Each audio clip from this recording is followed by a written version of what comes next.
All right, now, well, I guess we cannot say a whole lot outside the high cost of living. Now joining us to perhaps tell us if there's an ICT solution. They're saying everything that looks like a problem, there always is an opportunity. Well, joining us now to discuss perhaps the opportunities that may be available, which we haven't seen, or some of us have seen. The Chief Executive Officer of Precise Financial Systems Limited, Dr. Yele Okeremi, joins us in the studio now. I don't know. Good morning, Dr. Okeremi. I don't know how much of the hits you are getting. NATO, diesel, food, staple food at this time. It seems, I think somebody said it's the worst since 1999, but you've lived longer than me. Maybe you tell me a better date. No, well, of course. I mean, true, if you look at it now from 1999, it's true.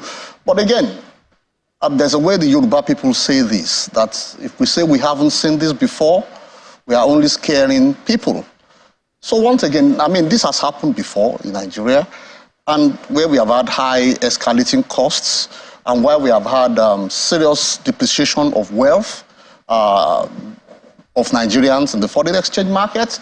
I remember that in the 80s, just when the second-tier foreign exchange market was announced, the Naira was trading close to about 1 to 1 or the other, but actually at a point it was $1 was about 60-something kobo, then 75 kobo, and then it went to 4 Naira. So if you had $1 million Naira at that time, you had an equivalent of $1 million, and then just overnight you realize that you had only $250,000. So if what we are talking about, what we are seeing today, is like what I would call the traditional Phillips curve of the boom and the doom. So when we talk about what we call jackpot today, it didn't start today. Remember when I was old enough, I was getting to in the university already, and then you remember Andrew. I'm checking out. So these are the things, these things have happened before. The question is that what were the triggers at that time? How were those challenges dealt with at that time? What are the triggers at this time? Because, to be honest with you, sometimes history would be a very good pointer to the solutions that you may need to do. But I think much more than history, you need knowledge. And the knowledge of these times that you live currently in. These are extremely challenging times. Because, I mean, one of the things I said, I don't think any reasonable person wants to be in government at this time. This is the worst. For those who are already in government cannot run away from it. Actually, they're saddled with the responsibility. They have my highest sympathy. I think I saw the central bank governor say somewhere that he has the most difficult job on earth at this time.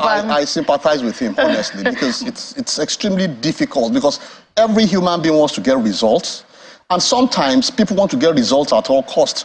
But when you are saddled with a situation where invariably you may get results, but again, people are impatient. Remember, you are dealing with human beings, and human beings are going to contribute to the process of resolving these challenges.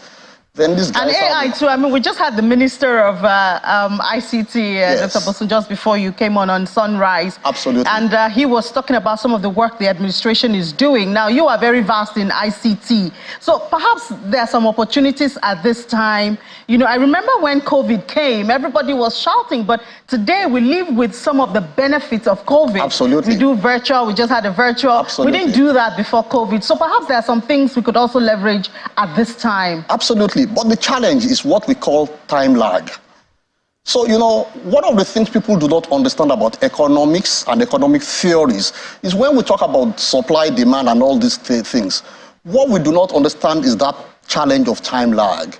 For example, when we say the demand, the equilibrium price today is it's a function of demand and supply. Okay, fine, the supply curve, you want your supply curve to shift to the right. But the bottom line is that these things are not going to happen because you decree it. They are going to happen because there needs to be a process. They are going to happen because you have positioned yourselves ready. So what you are producing today is a function of policies you took in the yesteryears. Now, when you find yourself in the hole today, and you are trying to put up policies today, those policies are not going to yield the fruits that you are looking for today, unfortunately. Perhaps if the policies are good enough, they could yield some results in the future. But let's talk about those areas that I think there are opportunities. But again, I will warn you that the opportunities we are talking about and the results we are going to be looking at are not going to be instantaneous. And that's the biggest challenge. It's frustrating. Because, I mean, people are feeling hot, people are feeling hungry, people are feeling frustrated, and they want to be able to eat today, not wait for some policy, but unfortunately there's no quick fix. So you talk about the fact that we can use technology to do a whole lot of things, and that's absolutely true.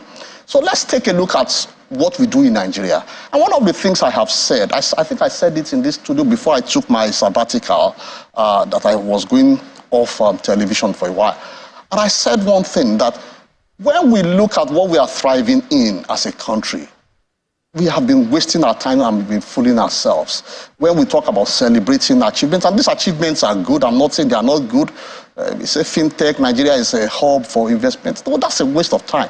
If you really wanted to have something kinetic in Nigeria, we needed to look at what our lifestyles, what our being has been around. If you take a look at this society in Nigeria today, the biggest thing right now is oil. The question you need to ask yourself is, how much value do Nigerians and Nigeria derive from oil?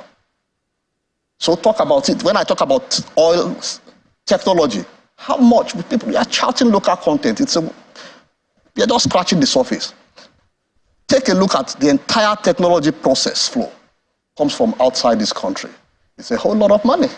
The question you ask yourself is it actually true that Nigerians or Africans do not have the capacity or the knowledge or the understanding to deliver these things? I don't think that's the situation. But let's assume, without considering that that's the situation, let's take a look at it and flip it the other way. Can't this understanding be acquired by Nigerians? How long would it take Nigerians to acquire these kind of things? And these are conversations that we've been having since the oil boom era. We haven't done anything in that regard, as far as I'm concerned. So what we do, we legislate local content, and we are still importing underwater welders to come and do things in Nigeria. We have the Bonga, which is quite a big offshore project. How much of Nigerians do we have? How much of Nigeria do we have in that? Now, if we are going to recover from this, and if we are ever going to recover permanently and become prosperous, Nigeria needs to begin to think of applying technology in those areas that are relevant to us. So I'm talking about oil and gas, I'm talking about agriculture. So for example, we talk about agriculture, and let's take a look at what's happening today. Before COVID, even people in tech like myself thought certain things were not possible.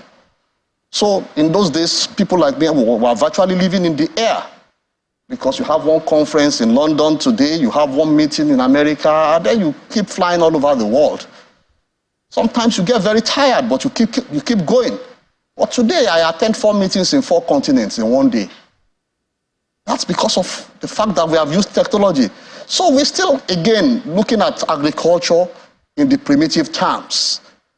But if we really deploy technology and, what countries like Israel are doing, using artificial intelligence and dealing with crop level issues, you realize that the throughput that you can generate agriculturally will be much insufficient to create at least food security in Nigeria.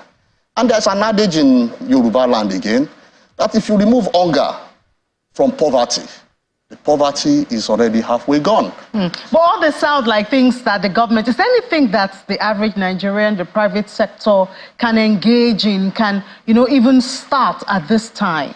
So I will say something. I think there's a big challenge between the synergy, the government and the private sector. There's a big gap. And until we have synergy. So what you see smart business people doing is actually finding a means of paying government to get out of the way for them. Whereas what should actually happen is to get government involved and propelling private sector. But one of the challenges I see, and I mean, look, it's not about this government or any, the fact is that government in Nigeria does not yet understand the language of productivity. So when I see government, many government agencies today are turning themselves to regulators, when ordinarily speaking, they should have been enhancement organizations. And we just finished AFCON, for example, and I ask a simple question. Which of the countries that went to participate in AFCON was led by a referee? If you know you want to win AFCON, you get a coach, not a referee, to lead you. So a lot of government agencies want to become referees, telling organizations what you cannot do. No. Where we are now, government agencies really need to roll up their sleeves and come and collaborate with the private sector and not put too many bombs. So that rather than they putting bombs slowing down private sector, what they should do is give the private sector a lot more fuel and create a very fair pathway so that they can go. Now you have asked what I think private sector should do. You say the private sector is doing as much. I personally get to see. I was president of the Institute of Software Practitioners a few years ago, and I know what the potentials are in that industry. But the honest truth is that the biggest challenge I see in the industry is market access. It's not about skill. So I hear government say they are going to train 5 million. You train 10 million people, what are they going to be doing? They're going to be doing crime? No. What I think we should do is let's identify productive organizations. They don't have to be many. Every nation does this. Identify some very productive, high-flying organizations, put fuel behind them, give them the kind of support that they need, allow them to grow very well, then use them as role models to create so many organizations. I mean, if you went to the United States today, you go and touch General Motors or General Electric, then you will see the full force of the United States. You go to India and touch Infosys, you will see the full force. Go to China and touch Huawei. Which companies do we do like that for in Nigeria? And in tech, take a look today.